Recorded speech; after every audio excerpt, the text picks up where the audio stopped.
ईशावास्यमिदगं सर्वम्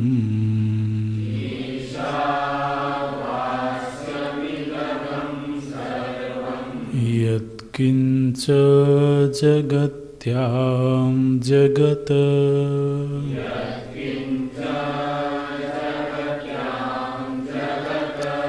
तेन त्यक्तेन भुञ्जीथाः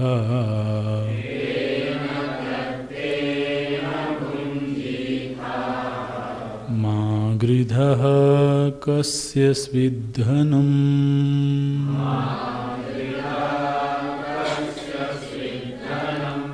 मा गृधः कस्य स्विद्धनम्।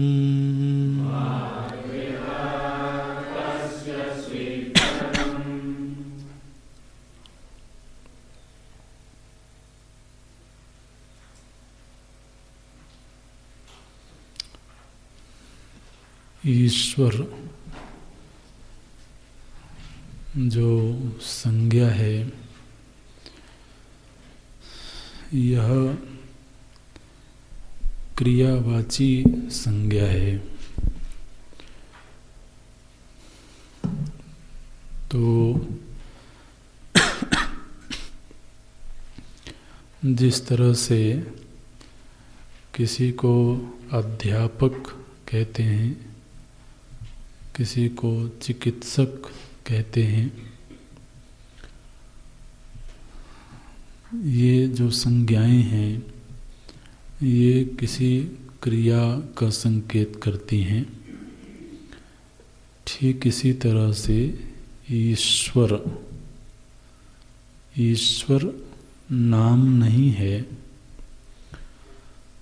यह क्रिया का संकेत करता है। ईश्वर माने ईशन करने वाला। ईशन का अर्थ है शासन। तो उसी को ऐश्वर्य भी बोलते हैं। ईश्वरस्य भावः ऐश्वर्यः। ऐश्वर्य माने धन नहीं, ऐश्वर्य माने शासन करना। अब यदि हमारे जीवन में धन का शासन है तो धन को ऐश्वर्य बोलेंगे। लेकिन ईश्वरस्य भावः, इसमें जो मूल अर्थ है वो है शासक। तो ईश्वर किसको बोलते हैं? बोले जो शासन करता है। उस शासन करने वाले का नाम क्या है, कहाँ रहता है, वो सब अलग चीज है। लेकिन ईश्वर माने शासन करने वाला, इस अर्थ को बिल्कुल अच्छी तरह से मन में पकड़ के रखना है। तो जब किसी को ऐसा अनुभव हुआ कि मेरे जीवन में परिस्थितियों का शासन है, लोग बोलते हैं समाज में व्यक्ति परिस्थितियों का दास है। तो यदि व्यक्ति दास है तो परिस्थिति मालिक है, ठीक है ना। तो यदि हमारे जीवन के किसी पड़ाव पर ऐसा अनुभव होता है और होता ही है कि मैं परिस्थितियों के सामने विवश हूँ, तो वो अपने ऊपर किसका शासन मानेगा?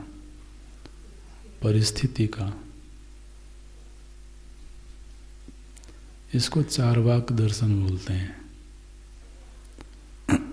एक बात ध्यान में रखना है कि जितने भी दर्शनों के संदर्भ में हमने चर्चा की है, उनमें से किसी भी दर्शन का खंडन नहीं होता है, खंडन हो ही नहीं सकता है। और वेदांत की किसी भी विचार का खंडन करने में कोई रुचि नहीं है,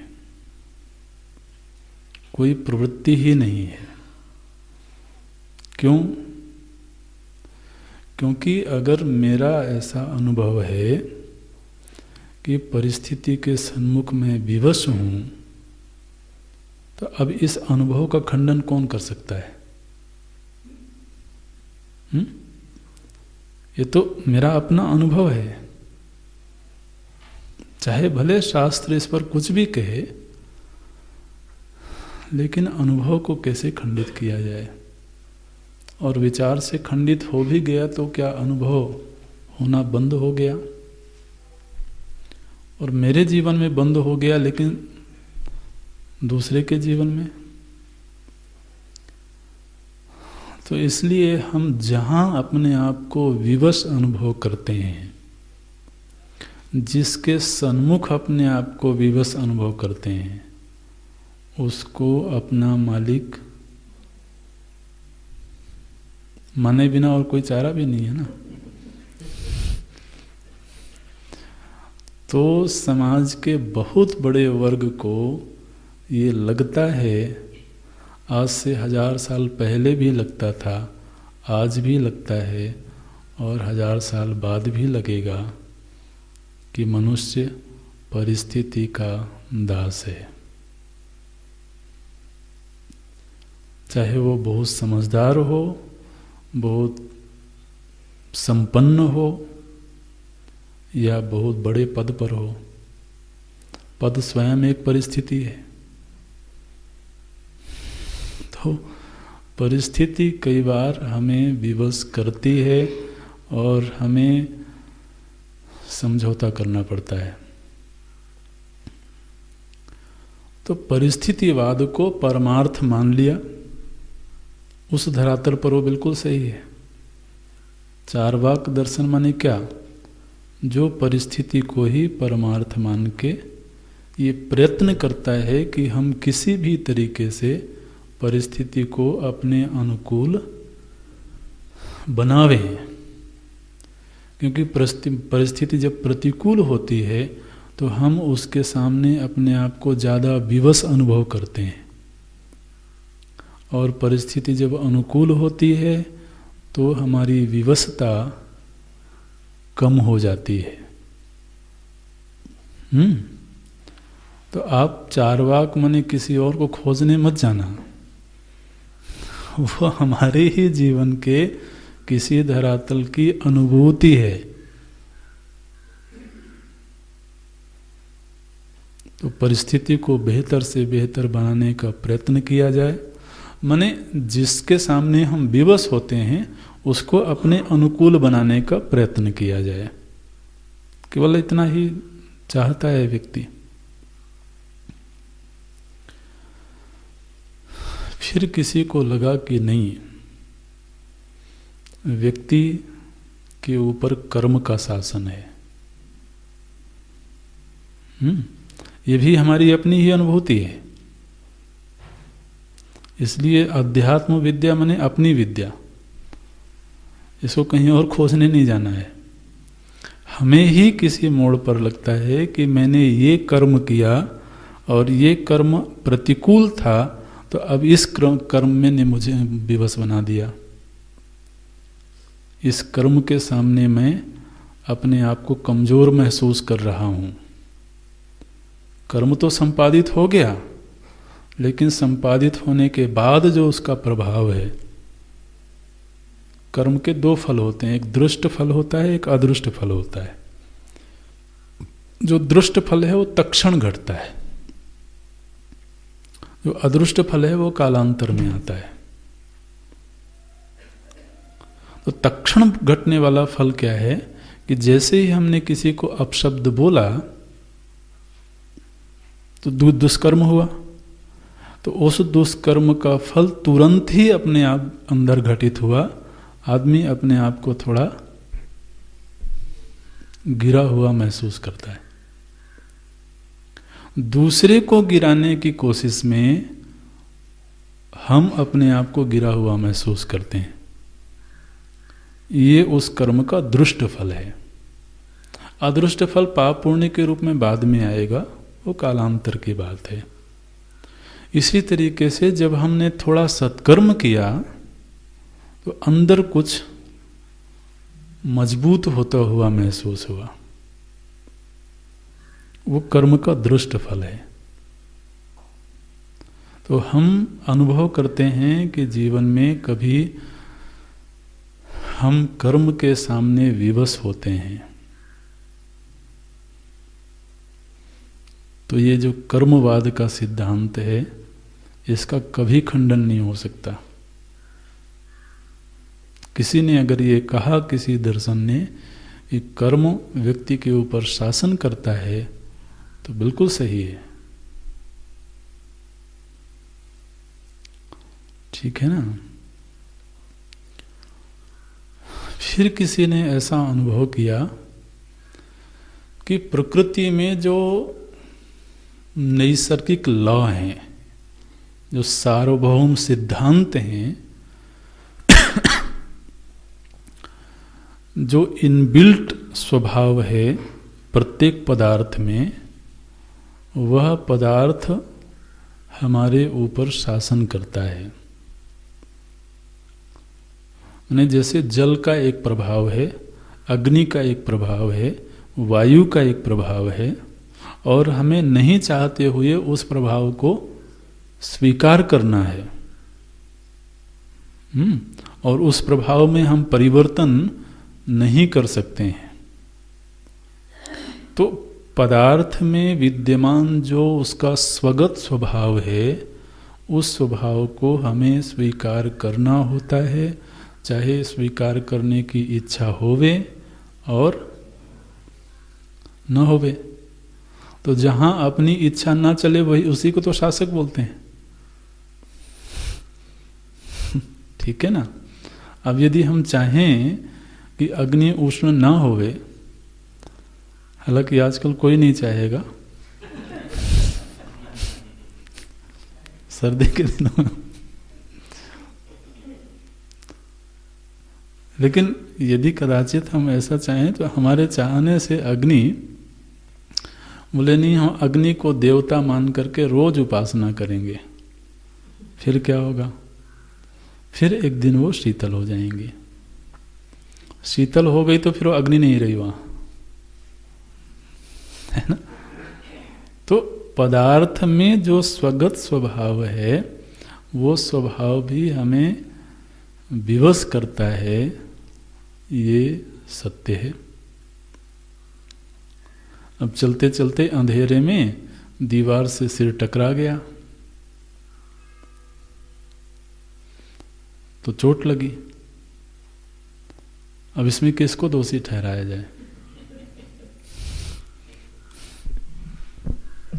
परिस्थिति को ठहराएं कि कर्म को ठहराएं? भाई दीवार में ठोस रूपता है, उससे सिर टकराएगा तो चोट लगेगी। वे दीवार का अपना स्वभाव है। अब यदि हम कल्पना करें कि सिर तो टकराए लेकिन उस समय दीवार मुलायम हो जाए, तो सृष्टि के पदार्थों का जो स्वभाव है, उस स्वभाव को हमें चाहते हुए या नहीं चाहते हुए स्वीकार करना होता है। ये हमारी एक अनुभूति है। जब किसी ने कहा स्वभावस्तु प्रवर्तते, भगवान ने कहा, तो हमें उसे शासक मानना पड़ेगा। फिर जीवन में अनुभूति आती है कि कोई अदृष्ट सत्ता है ना। किसी एक को शासक कहना बहुत बनता नहीं है। कोई अदृष्ट सत्ता है जिसका शासन है इस दुनिया पर, हमारे व्यक्तिगत जीवन में भी और समष्टि जीवन में भी। वह जो अदृष्ट शक्ति है, वो अदृष्ट कहे ही इसलिए रहे क्योंकि वो दृष्ट नहीं है, इंद्रिय गोचर नहीं है। तो इंद्रिय गोचर नहीं है लेकिन शासन हो रहा है, हम ऐसा अनुभव करते हैं। परिस्थितियां प्रतिकूल होने पर भी कई बार हम उतने दुखी नहीं होते हैं। तो कोई है जिसका ऊपर हाथ है, वो कौन है, कहाँ है, ये शायद हम न सोच पावें, लेकिन ये अनुभूति है जीवन की। जब जब हमने सोचा कि मैंने ऐसा दुष्कर्म कर दिया है, इसका फल बहुत बुरा होगा, और पता चला कोई भी बुरा फल नहीं आया,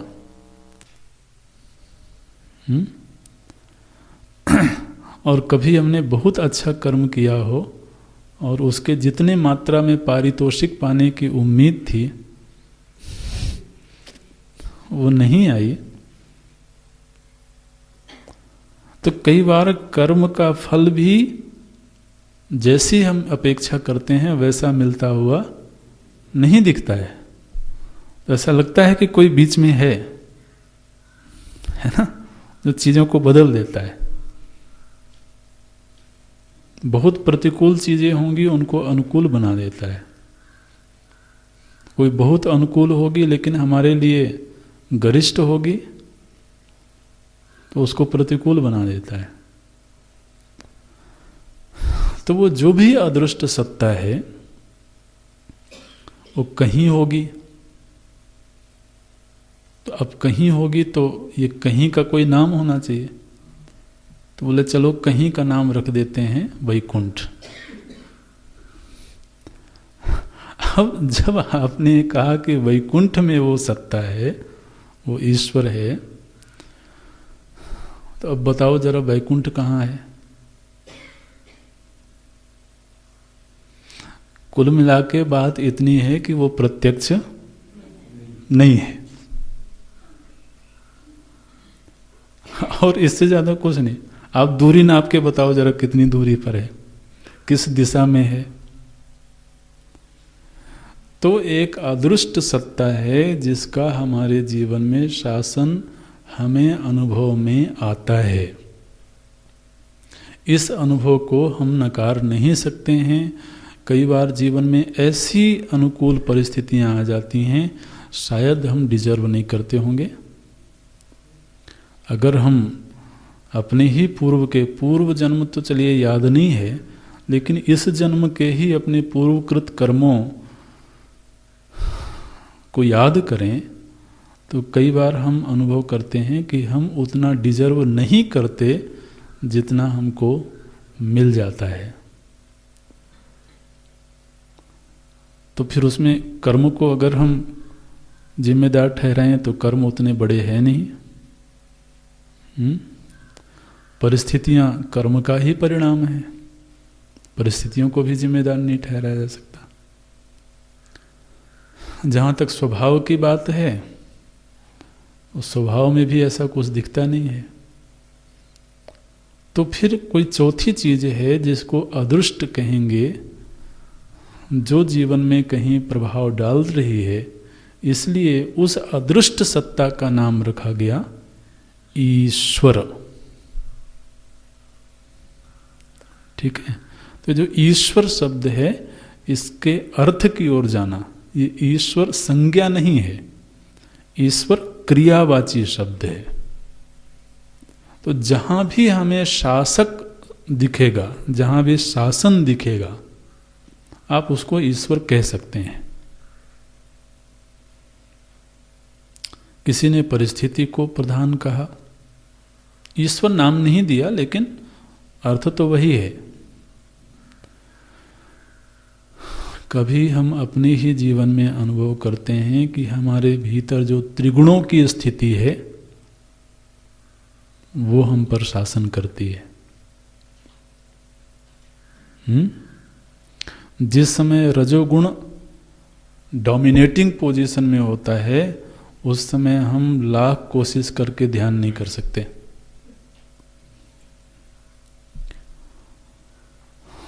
और गोली खा करके भी सो नहीं सकते। ठीक है ना? क्यों? क्योंकि उस समय पर रजोगुण बिल्कुल प्रभावी है और हम उसके सामने विवश हैं। जब कहते हैं कि आज मन में बड़ी हलचल मची हुई है और नींद नहीं आ रही है, मैंने गोली खाई तब भी नींद नहीं आ रही है, हलचल मची हुई है, माने क्या? रजोगुण बढ़ा हुआ है। और महाराज तमोगुण बढ़ जाए तो चाहे भले कक्षा में बैठे हों,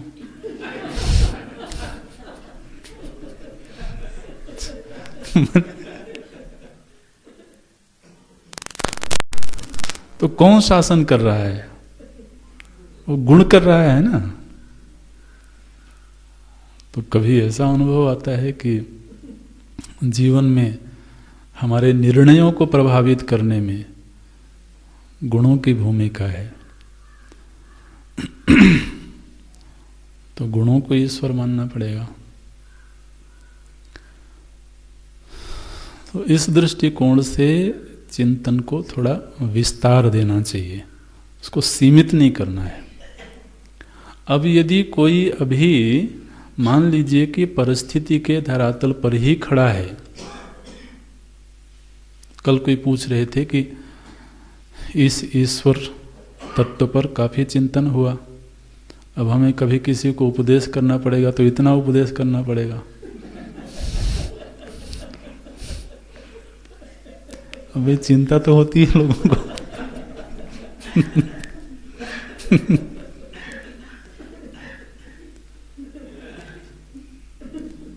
तो हमने कहा कि अब इतना हमने आपको 7 महीने बाद बताना शुरू किया है।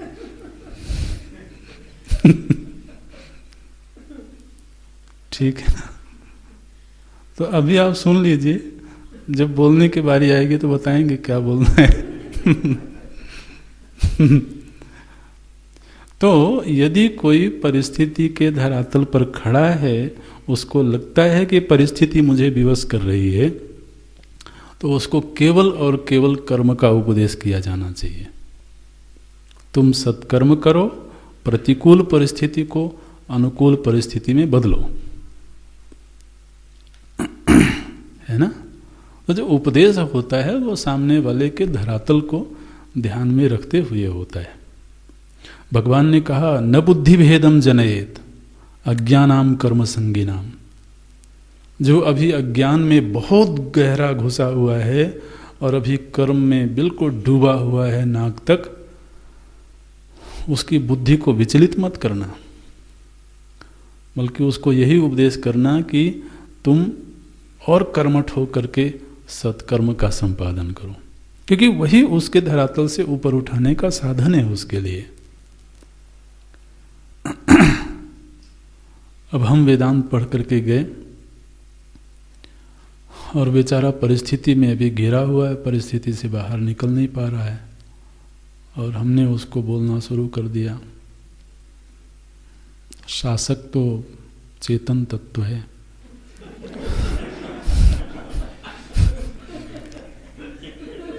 ब्रह्म तत्व है, तो इसीलिए तुम्हें उसका चिंतन करना चाहिए। तो ध्यान रखना, इस वक्तव्य में कोई त्रुटि नहीं है, बिल्कुल कोई त्रुटि नहीं है, लेकिन वक्तव्य का जो समय और स्थान उचित होना चाहिए वो नहीं है। तो कहेगा कि मुझे तो अभी ये दरिद्रता ही ब्रह्म मालूम पड़ती है।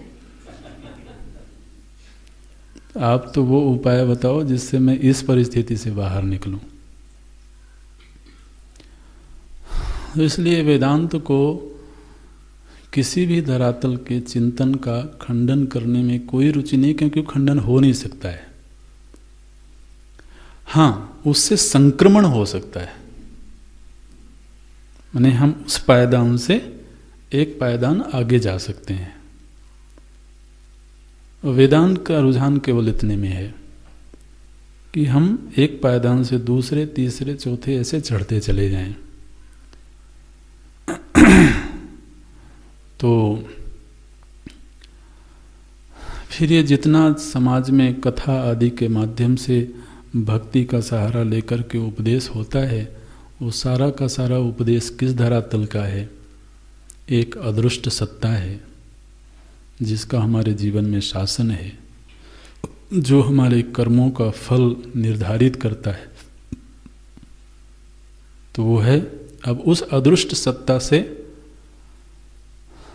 हम या तो भय माने या प्रेम करें। वो जो भी अदृष्ट सत्ता है, जिसको कर्मफल दाता के रूप में कहा गया, जिसको सृष्टि के निर्माता के रूप में कहा गया, सृष्टि के संचालक के रूप में कहा गया, उसके साथ दो ही बात हो सकती है। या तो हम उसको अपना बॉस मान करके उससे निरंतर भयभीत होते रहें, और या तो उससे प्रेम करें। तो कहा गया कि प्रेम करना चाहिए। तो प्रेम करने के लिए फिर उसका कोई नाम भी हो और कोई रूप भी हो। तो श्री कृष्ण ये नाम दे दिया गया। ठीक है, श्री राम ये नाम दे दिया गया। इस अनुभव को सामने रखते हुए कि एक अदृश्य शक्ति है जिसका हमारी व्यक्तिगत परिस्थिति में और समष्टि परिस्थिति में शासन है, और वह शासन राजा की भांति नहीं है, वह शासन प्रेम से होता है। देखिए, जो राजावत शासन होता है उसमें अपराधी के मनोभाव का क्या रूप था वो ध्यान में नहीं होता। एक सुनिश्चित दंड विधान बनाया हुआ है कि इस अपराध का ये दंड होगा। ठीक है, वो अपराध करते समय उसका मनोभाव क्या था उस पर हमारे संविधान का कोई ध्यान नहीं है। जो भी शासक का संविधान है वो संविधान दंड का विधान किस आधार पर करता है? अपराध की प्रकृति, अपराध करने वाले के भाव पर नहीं तो अपराधी कटघरे में आकर के खड़ा हो और बोले महाराज मैंने उसको मार तो दिया लेकिन मारने का भाव नहीं था।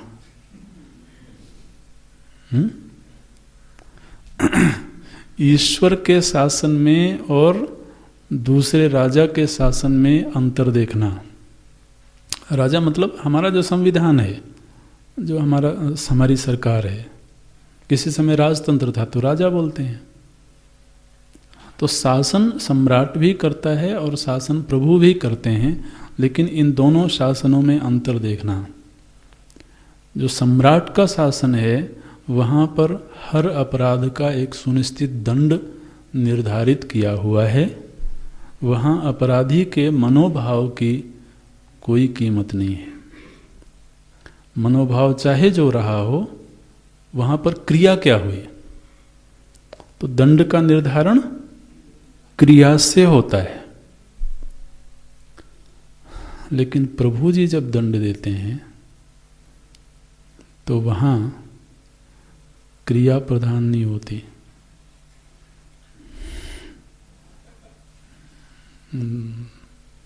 इसलिए उनसे प्रेम करने को दिल करता है। वहां पर वो ये कह देते हैं अपिचेत सुदुराचारा। तुमने जीवन में पीछे बहुत सारे अपराध किए होंगे, लेकिन आज यदि तुमने ईश्वरोन्मुखी होने का संकल्प ले लिया तो पीछे के किए हुए सारे अपराध खत्म। ऐसा आपके संविधान में कहीं लिखा हुआ है क्या? अपि चेत सुदुराचारः भजते माम अनन्य भाग साधुरेव समन्तव्य। उसको मैं साधु मान लेता हूँ, चाहे वो पूर्व में कितना बड़ा दुराचारी क्यों ना रहा हो। तो उस अदृष्ट सत्ता का जो शासन है उसको देखो जरा। तो इसलिए वो जो शासक है वो भय देने वाला नहीं है, वो प्रेमास्पद है। भय देने वाला शासक वो होता है जो हमारे भाव का ख्याल नहीं करता, उसको केवल क्रिया का ख्याल होता है।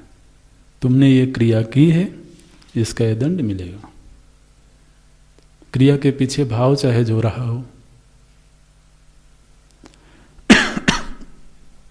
लेकिन वहाँ प्रभु जी जब पारितोषिक देते हैं तब भी वो क्रिया को महत्व नहीं देते। बोलते हैं पत्रम पुष्पम फलम तोयम यो में भक्त्या प्रयच्छति। तो द्रव्य महत्वपूर्ण नहीं है, भक्त्या प्रयच्छति ये महत्वपूर्ण है।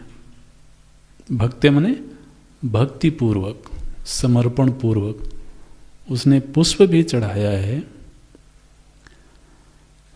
उसको मैं अपना बना लेता हूँ। तो जब वो पारितोषिक भी देते हैं तो उसमें भी द्रव्य और क्रिया ज़्यादा महत्वपूर्ण नहीं होती, और जब वो दंड भी देते हैं तब भी उसमें द्रव्य और क्रिया महत्वपूर्ण नहीं होती, भाव महत्वपूर्ण होता है। और ये हम अपने जीवन में अनुभव करते हैं, किसी की कही हुई बात नहीं है। जिन्होंने भी कहा है उन्होंने अपने अनुभव से कहा है। तो कौन है जो ऐसा कर रहा है? बोले वो दिखता नहीं है। तो जब ऐसा कोई है तो उससे प्रेम के अलावा और कुछ किया नहीं जा सकता है। तो प्रेम करने के लिए कोई नाम हो, कोई रूप हो। तो एक मूर्ति बनाई हमने, पाषाण की मूर्ति बनाई। उस पाषाण की मूर्ति में हमने उस अदृष्ट ईश्वर को आधान किया। ठीक है? किस अदृष्ट ईश्वर को? जिसका हमारे जीवन में इस तरह का योगदान है, जिसका हमारे जीवन में ये भूमिका है, तो फिर हम उसको प्रेम करते हैं, पूजते हैं। तो और ये मान करके नहीं कि वो वैकुंठ में है और इस मूर्ति में उनका प्रभाव है, नहीं, बल्कि वो इसी समय इस मूर्ति के माध्यम से हमारे सामने प्रस्तुत हैं। उनके प्रभाव को नहीं, बल्कि साक्षात उन्हीं को सामने मान करके हम व्यवहार करते हैं, आत्मनिवेदन करते हैं। ये एक धरातल की हमारे जीवन की अनुभूति है। इसलिए न्याय दर्शन का जो मत है, जो सिद्धांत है, वो हमारे अपने अनुभव से जुड़ा हुआ है। तो हमें सगुण साकार रूप में उस अदृष्ट सत्ता को देखने का मन करता है, क्योंकि जीवन में हर क्षण हर पल उसकी भूमिका दिखाई देती है। हमें अगर प्रेम करने वाले माता पिता मिले, गुरु मिले, तो केवल हमारे कर्म का परिणाम हो ऐसा तो विचार करने से लगता नहीं है। तो कोई तो अदृष्ट है, उसका शासन है हमारे ऊपर, प्रेम पूर्वक शासन है। वो दंड भी देता है तो पीछे हाथ रखे रहता है।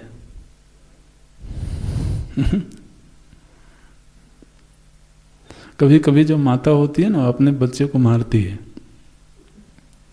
तो कैसे मारती है? तो अपना हाथ उसके ऊपर रख लेती है और फिर तो मारती अपने हाथ को है, लेकिन धीरे से थोड़ा उसको लग जाता है। तो वो दंड भी देता है तो बड़े तरीके से देता है। इसलिए इस विचार का खंडन नहीं हो सकता है।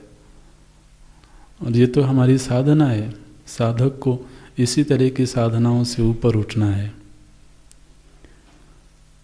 तो अदृष्ट सत्ता का शासन है। इसलिए, और केवल मेरे व्यक्तिगत जीवन में नहीं, बल्कि सभी के जीवन में ऐसा ही दिखाई देता है।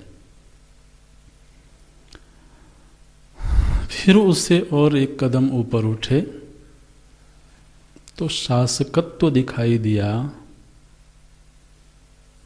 अस्तित्व की आकांक्षा में, सुख की आकांक्षा में। और ज्ञान की आकांक्षा में। वे जो वेदांत की बात है उसको थोड़ा सा सरल करने की कोशिश कर रहे हैं। हमारे अंदर जो निरंतर अस्तित्ववान रहने की इच्छा है, ये इच्छा क्यों है? क्योंकि हमारा जो आत्मस्वरूप है वो अखंड है। तो अपने अखंड स्वरूप की अभिव्यक्ति जब चित्त के धरातल पर होती है तो किस रूप में होती है? अपने आप को निरंतर सुरक्षित रखने की इच्छा के रूप में। ठीक है ना? आत्मा का स्वभाव है सत स्वभाव, लेकिन वह स्वभाव जब चित्त में अभिव्यक्त होगा तो उसका क्या रूप बनेगा? अपने अस्तित्व को निरंतर बनाए रखने की इच्छा। तो जैसे ही इस इच्छा पर कोई चोट लगने की संभावना होती है तो हम विचलित होते हैं। जब भी आघात लगने की इच्छा होती है, मतलब अपने मिट जाने का कहीं कोई परिस्थिति बनती है, तो परिस्थिति हमको किसी भी कीमत पर स्वीकार्य नहीं होती। क्यों? क्योंकि जो आत्मा का स्वभाव सद्रूपता है वह चित्त में जिजीविषा की वृत्ति के रूप में अभिव्यक्त होता है। तो हम हमेशा अपने आप को बनाए रखने की इच्छा रखते हैं। कभी भी किसी के मन में आज तक ये इच्छा नहीं हुई कि मेरा अस्तित्व मिट जाए।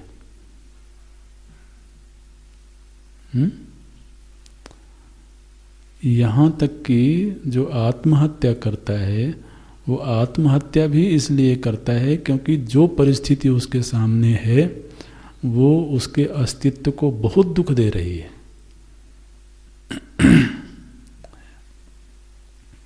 तो अस्तित्व निरंतर होवे और वो सुखद होवे।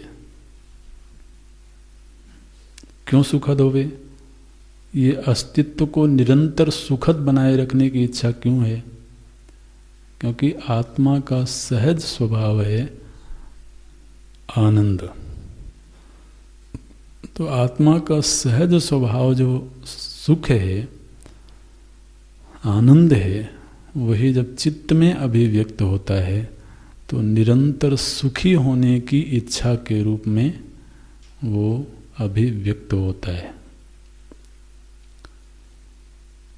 और तीसरा, हमें अपने होने का ज्ञान निरंतर बना रहे, ये इच्छा रहती है ना। कोई कहता है कि चलो मैं कोमा में भी चले जाऊं तो कोई बात नहीं है। मैं हूं और मुझे इस बात का भान बना रहे कि मैं हूं, और ये जो हूं है ये निरंतर अनुकूल होवे, माने सुखद होवे। ये तीन जो इच्छाएं हैं, ये तीनों इच्छाएं हमारे ऊपर शासन करती हैं। तो आदमी जितना अपने आसपास चीज़ों को जुटाता है वो अपने आप को सिक्योर बनाने के लिए, इस सुरक्षा के मांग की पूर्ति के लिए। ठीक? फिर जितने संसाधन जुटाता है कंफर्ट के, वो इस सुख की इच्छा की पूर्ति के लिए। तो आदमी सुबह शाम दौड़ रहा है, कौन दौड़ा रहा है? ये इच्छा।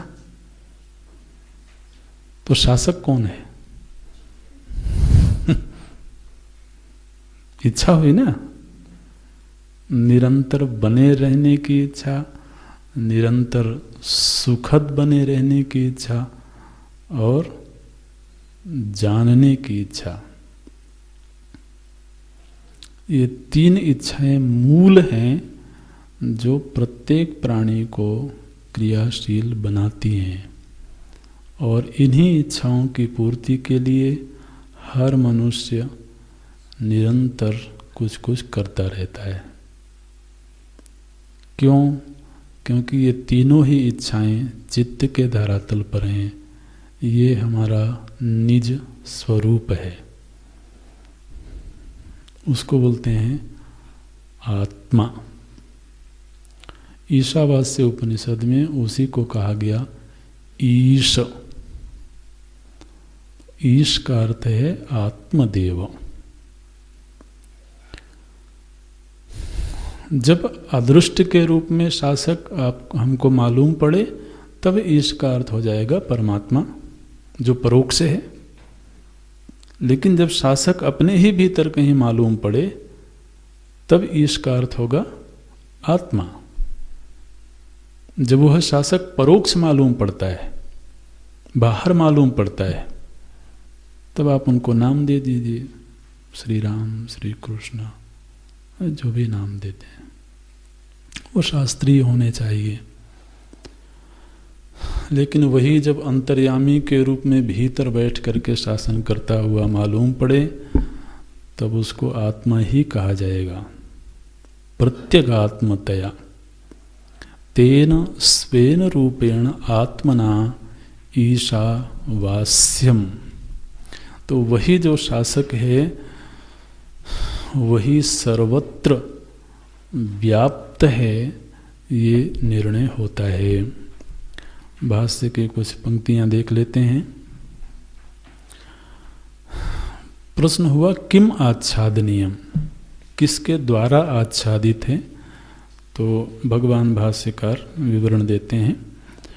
श्रुति में आया इदम सर्वम यत् किंच, ये श्रुति का शब्द है, उसकी व्याख्या करते हैं। बोले यत् किंचित जगत्याम पृथिव्याम, पृथ्वी में जो कुछ भी जगत है। अभी श्रुति माता ने ऐसा शब्द दिया है, जगत में जो जगत है, जगत्याम जगत। तो जगत के दो विभाग कर लो। अरे भैया, जगत में असल में है तो ब्रह्म, लेकिन हमको दिखता क्या है? नाम रूप। तो जगत में जो जगत है माने जो नाम रूप है, ठीक है। जगत के 5 लक्षण, अस्ति, भाति, प्रियता, नाम, रूप। इसमें अस्ति, भाति, प्रियता, इधर ध्यान नहीं है हमारा। ध्यान किधर है? नाम रूप। तो जगत में जो नाम रूप है, जगत्याम जगत, ठीक है, उस नाम रूप में आच्छादित कौन है? बोले अस्ति, भाति, प्रियता। तो नाम रूप के ऊपर कौन आच्छादित है? अस्तिता। हम बोलते हैं आकाश है, ये है पना अस्ति है। और उसका भासमान हो रहा है, मालूम पड़ रहा है कि वो है, ये भाती है, और हमें उसकी जरूरत है। जरूरत उसी की होती है जिसमें प्रीता मालूम पड़े। तो दिखा तो वहां पर नाम रूप, हमारा ध्यान नाम रूप पर था। श्रुति ने कहा इस ध्यान को बदलो।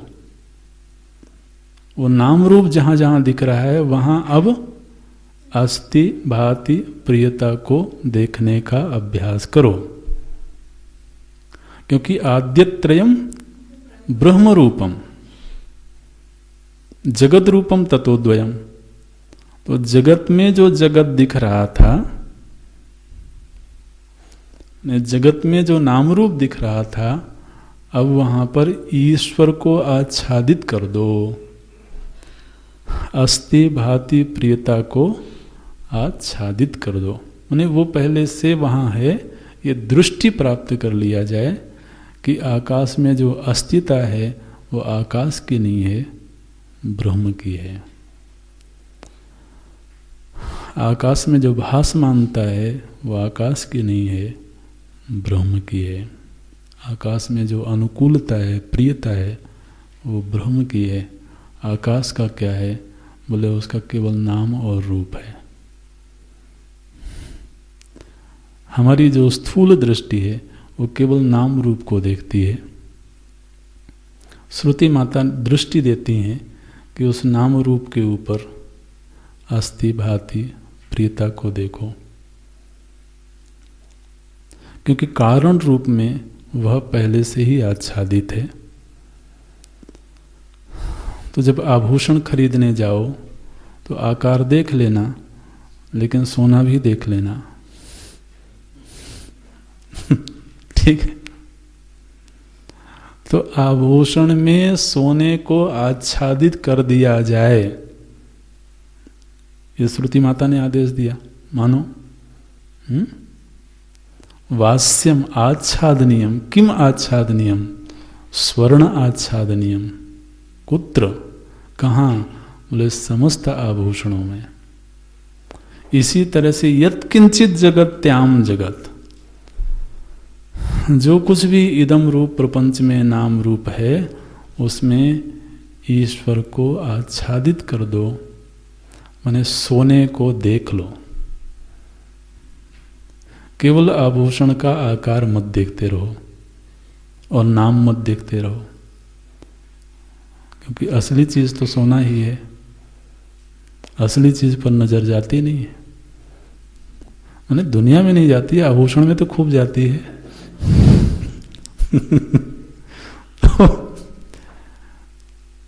अब देखिए, अगर किसी को ये दृष्टि प्राप्त हो जाए, ये दृष्टि कितनी मधुर है। क्या मधुरता है, बोले व्यक्ति दिख रहा है, इस व्यक्ति के रूप में ईश्वर व्यवहार कर रहा है।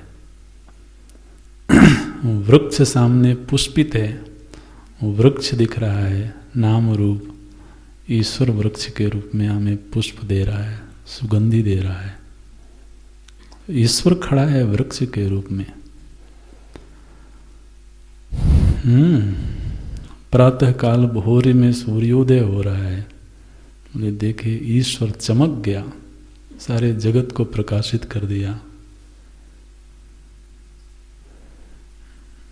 श्रुति माता चाहती हैं ये दृष्टि पके, ये दृष्टि मिले, निखरे। तो कोई उसको ईश्वर नाम दे देगा, कोई आत्मा नाम देगा। तो वृक्ष क्या है, बोले आत्मा का ही विलास है। धौलाधार पर्वत क्या है, आत्मदेव का विलास है। निरंतर अडिग रहते हुए हमें शीतल वायु प्रदान कर रहे हैं, हमें सौंदर्य का आनंद दे रहे हैं।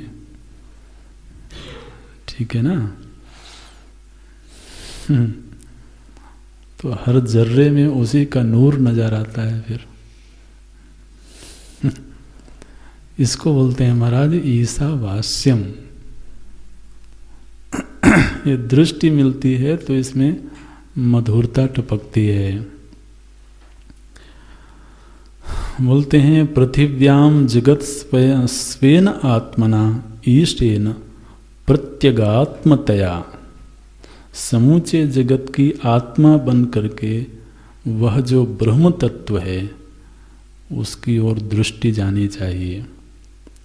और फिर उस पूरे वाक्य को एक छोटे से वाक्य में भगवान भाष्यकार समेट देते हैं। अहम एव इदम सर्वम इति। ये शब्द मिले आपको, इनमें अंडरलाइन कर लेना। अहम एव इदम सर्वम इति। इति माने इन्वर्टेड कामा में। ये जो अनुभूति है, इदम सर्वम क्या है, बोले अहम ही इदम सर्वम के रूप में प्रतीत हो रहा है। सुबह की कक्षा ध्यान रखें, जो चेतन है वो कभी भी इदम के रूप में अनुभव में नहीं आता, वो अहम के रूप में अनुभव में आता है। तो वह जो अहम अर्थ है वही अहम अर्थ इदम के रूप में भास रहा है। इदम बन करके नहीं। जैसे स्वप्न में दिखने वाला समूचा स्वप्न जगत जब स्वप्न काल चल रहा होता है तब इदम के रूप में भास रहा होता है, लेकिन जागने वाले की अनुभूति क्या है? अहमेव इदम सर्वम।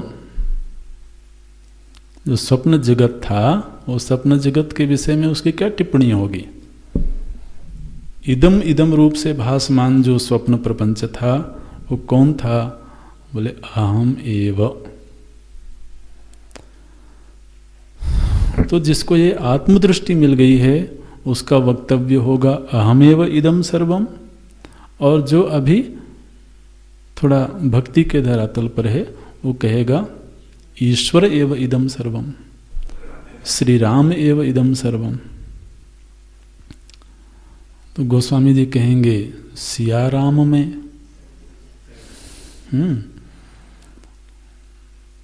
और भगवान भाष्यकार कहेंगे अहमेव इदम सर्वम। इसलिए इन दोनों में कोई भेद नहीं करना। बोलते हैं अहमेव इदम सर्वम इति परमार्थ सत्य रूपेण। यह जब पारमार्थिक सत्य किसी के ध्यान में आ गया, किसी को यह बोध प्राप्त हो गया, तब अनृतम इदम सर्वम चराचरम आच्छादनीयम। यह अनृत रूप जो असद रूप जो चराचर जगत है उसमें आच्छादनीय है कौन? परमार्थ सत्य अहम। तो समूचे जगत में जो अस्ति भाति प्रियता है वो किसकी है? बोले आत्मदेव की है। तो आत्मदेव के द्वारा इस समूचे अनृत रूप जगत को आच्छादित कर देना चाहिए। ठीक है ना? जैसे कि उपदेश किया जाए कि सभी घड़ों को मिट्टी के द्वारा आच्छादित कर देना चाहिए। तो वहाँ कोई क्रिया नहीं हो रही है, बल्कि मिट्टी तो वहाँ पहले से ही आच्छादित है, केवल वो दृष्टि प्राप्त कर लेने की बात है।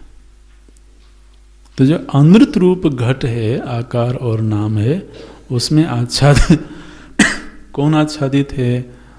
बोले पारमार्थिक मिट्टी। इसी तरह से इस अनृत रूप चराचर जगत में किम आच्छादनीयम? अहम सच्चित आनंद रूप आत्मा स्वेन परमात्मना, जो स्वयं की आत्मा है। अब देखिए जी, अगर आप ये कहोगे कि मैं इस समूचे जगत में कहाँ आच्छादित हूँ, तो इस समय पर आपने मैं को किससे जोड़ा हुआ है? शरीर से।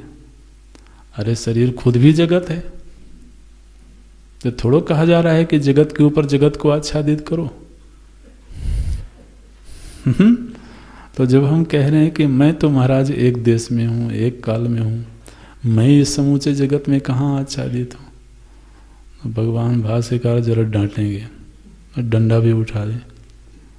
अरे तुम देहाभिमानी को थोड़ी मैं कह रहा हूँ, ये जो निरुपाधिक आत्मा है उसको मैं संबोधित कर रहा हूँ। तो संबोध्य की ओर ध्यान रखो, नहीं तो झगड़ा करते रहोगे। तो जो निरुपाधिक आत्मदेव हैं वही अस्ति भाति प्रियता के रूप में सर्वत्र व्याप्त हैं। यह दृष्टि प्राप्त कर लेना। दृष्टांत देते हैं भगवान भाष्यकार, बड़ा सुंदर दृष्टांत है। यथा चंदन अगरु आदेहे उदक आदि संबंधज, ये एक समस्त पद है, आप बीच बीच में विच्छेद कर लेना तो हर पद ध्यान में आना चाहिए। चंदन अगरु आदेहे, पीछे हमने कई बार पाठ भी किया है, पाठ करते समय भी ये ध्यान रखना है कहाँ पर विच्छेद किया जा रहा है, कहाँ रुक रहे हैं। तो फिर पढ़ना आसान हो जाएगा। चंदन अगरु आदेः उदकादि संबंधज, उदक आदि संबंधज क्लेदादिजम औपाधिकम दौर्गंध्यम तत्स्वरूप निघर्षणेन आच्छाद्यते स्वेन पारमार्थिकेन गंधेन। यथा, यथा माने जैसे। इसका पहले अर्थ समझ लें, फिर वो शब्द सह आप व्याख्या स्वयं भी करेंगे। बोलते हैं जैसे चंदन और अगरु, अगरु होता है ना, जैसे अगरबत्ती और धूप बत्ती वगैरह बनती है, तो चंदन और अगरु है, चंदन की लकड़ी है कहीं पर, मान लीजिए कि उसमें जल का संसर्ग हो गया, गीली हो गई, तो जल का संसर्ग हो जाने पर कई बार वो सड़ जाती है। ठीक है, तो सड़ गई तो उसमें दुर्गंध आने लगती है। तो क्या बोलते हैं, चंदन अगरु आदि है उदक आदि, उदक आदि माने जल आदि, संबंधज जल आदि का संबंध हो जाने पर क्या हुआ, बोले क्लेदादिजम, सड़ गई वो। तो फिर क्या हुआ, बोले औपाधिकम दौर्गंध्यम, तो जल के संपर्क में आ जाने से उसमें औपाधिक दुर्गंध पैदा हो गई। वस्तुतः वह लकड़ी कैसी है, सुगंधित है। तो सुगंधित लकड़ी में दुर्गंध कहां से आई, जल की उपाधि से, है ना। और उसी जल की उपाधि से यदि उस लकड़ी का घर्षण कर दिया जाए, उपाधि वही की वही है, लेकिन उसी में यदि लकड़ी का घर्षण कर दिया जाए तो उसकी जो स्वाभाविक सुगंध है वो प्रकट हो जाएगी। वो उसकी पारमार्थिक गंध है। लकड़ी की जो सुगंध है वो क्या है, वो पारमार्थिक गंध है, और उसमें आई हुई दुर्गंध औपाधिक। तो औपाधिक और पारमार्थिक ये दो विभाग कर लेना। जो दुर्गंध की प्रतीति हुई, दुर्गंध आई, वो कहाँ से आई, बोले औपाधिक है। और सुगंधी कहाँ से आई, पारमार्थिक, क्योंकि वो उसका अपना स्वभाव है। तो उसी सड़ी हुई लकड़ी में यदि उसका घर्षण किया जाए तो महाराज वो दुर्गंध जो है वो गायब हो जाएगी और उसके ऊपर सुगंधी का आच्छादन हो जाएगा।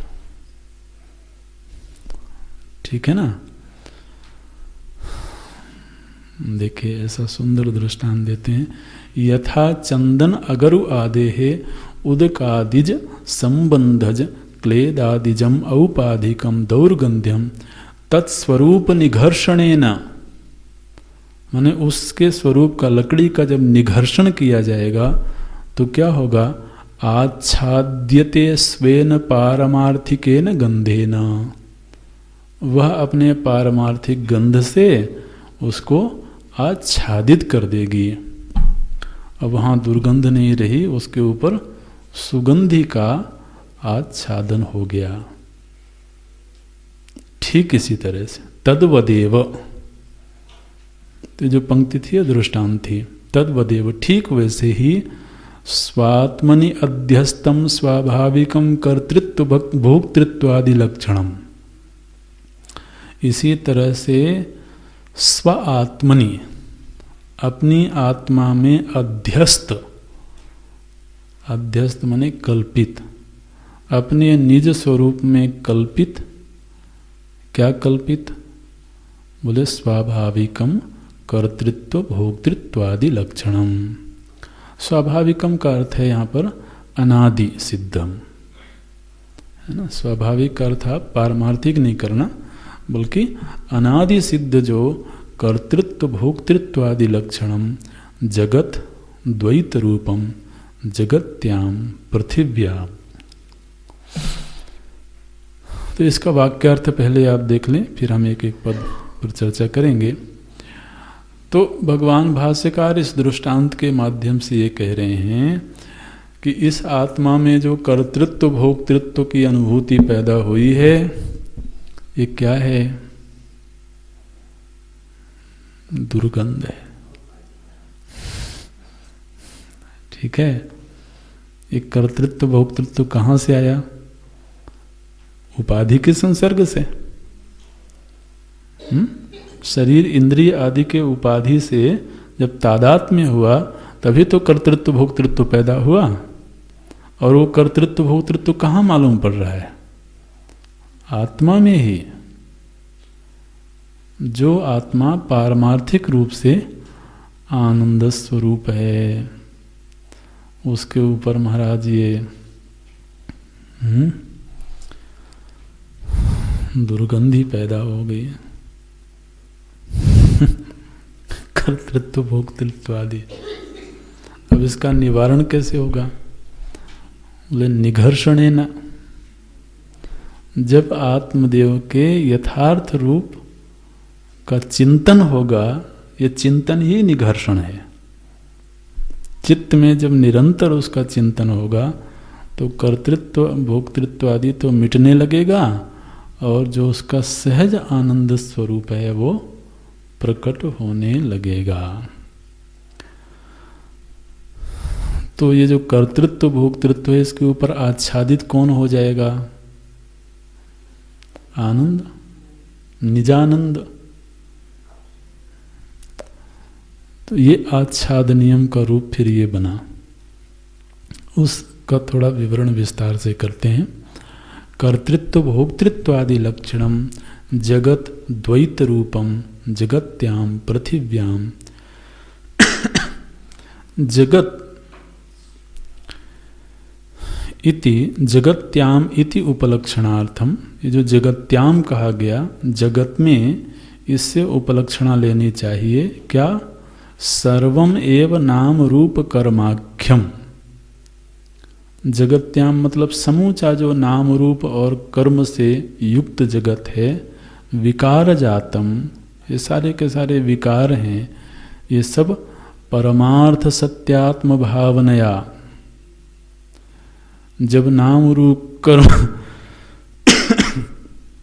रूप प्रपंच में परमार्थ सत्य की ओर दृष्टि जाती है और उस पर बार बार चिंतन होता है तो क्या होता है? बोले फिर नाम रूप और कर्म का त्याग हो जाता है। जैसे ही सुगंधी प्रकट हुई तो दुर्गंधी का त्याग कर दिया। बोले नहीं महाराज, दुर्गंधी भी इस लकड़ी में ही पैदा हुई थी। तो बोले उसको भी संग्रहित करके रख लेते हैं। आखिर दुर्गंधी भी कहाँ पैदा हुई थी? उसी लकड़ी में। बोले दुर्गंधी भी लकड़ी में पैदा हुई थी तो इसको संभाल के रख लो। सुगंधी प्राप्त हो गई तब भी। तो आदमी क्या करता है कि जैसे जो पारमार्थिक सुगंधी है वो प्रकट होती है, प्राप्त होती है, वैसे ही दुर्गंध को छोड़ देता है। बोले जगत में जैसे ही पारमार्थिक सत्य की उपलब्धि हो जाएगी, नाम रूप का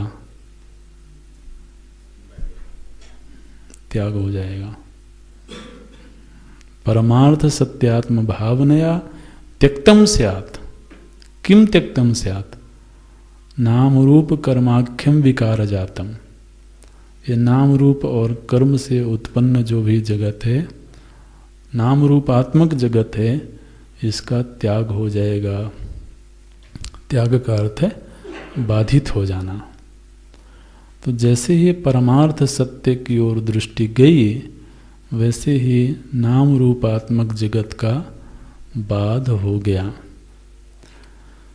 तेन त्यक्तेन, ये वेदांत का अर्थ है। यहाँ पर त्याग का स्वरूप है नाम रूप का बाध कर देना। और ये नाम रूप का बाध होगा कैसे? बोले तेन, तेन उस साधन के स्थान पर है। तेन माने पारमार्थिक सत्यात्म भावनया, पारमार्थिक सत्य का जब ज्ञान हुआ तो उस ज्ञान ने नाम रूप को बाधित कर दिया।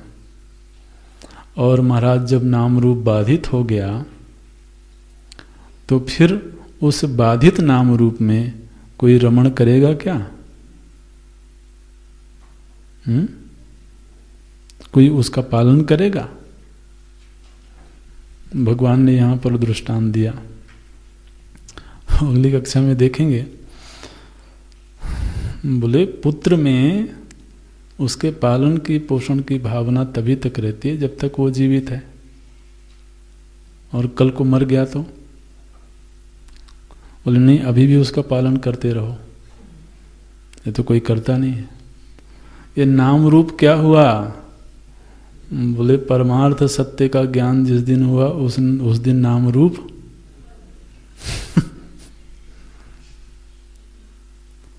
तो भुंजी था का अर्थ क्या किया जाए? श्रुति माता ने कहा तेन त्यक्तेन, पारमार्थिक सत्य का ज्ञान हो जाने पर नाम रूप का त्याग कर दिया जाए। और फिर भुंजी था का अर्थ है अपने स्वरूप में रमण करो। पालय था कर तो वहाँ पालन करना मतलब अपने स्वरूप की स्मृति में निरंतर जगे रहना। ये तेन त्यक्तेन भुंजी था। और फिर मागृधा, फिर जो बाहर का धन है उसमें लालच आएगा ही क्यों? वो तो अपने निज स्वरूप में रममाण है। और फिर बाहर का धन किसका है? बोले पता नहीं किसका है। मेरा जो असली धन था वो तो मुझे मिल गया। और कहा जाए कि ईश्वर का है, तो ईश्वर को भी क्या जरूरत पड़ी है? वो भी अपने स्वरूप में। तो श्रुति माता ने आक्षेप किया कस्य स्वित धनम, जिस धन की इतनी लालच पहले पड़ी हुई थी अब वो धन किसका है? बोले पता नहीं किसका है, लावारिस पड़ा हुआ है। तो जो नाम रूप आत्मक जगत है ये महाराज लावारिस हो जाएगा। ये ओम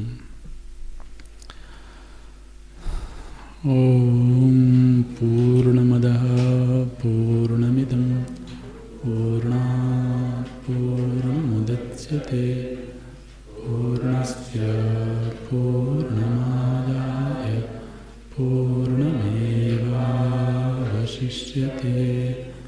ॐ शान्ति शान्ति शान्तिः।